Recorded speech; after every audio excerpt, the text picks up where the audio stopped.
The House of Lords, as it presently exists, essentially is a complementary chamber to that of the House of Commons. In other words, it carries out tasks that quite often the House of Commons doesn't have the time to fulfil, or may not, for that matter, have the political will.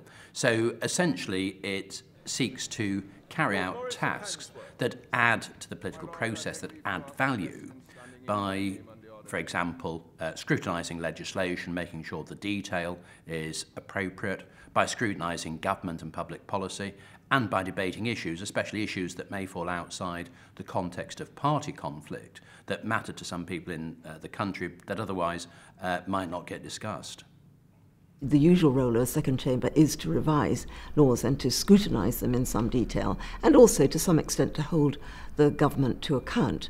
And the House of Lords in the UK is a chamber which does precisely that. It does it through various means. It asks questions of the government on a daily basis, and something like, in the past year for which we have figures, something like 7,500 questions were asked of ministers in the government.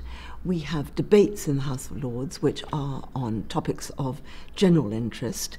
We have committee work, which means that every single law is looked at in enormous detail. Every line, every comma is looked at. The important thing perhaps to remember in the House of Lords, unlike in the House of Commons, is that there is time to do this because we have no time limit on our debates. I think, too, it is important to point out that the House of Lords fulfills an enormously important function of bringing to bear expertise on laws which very often are highly technical.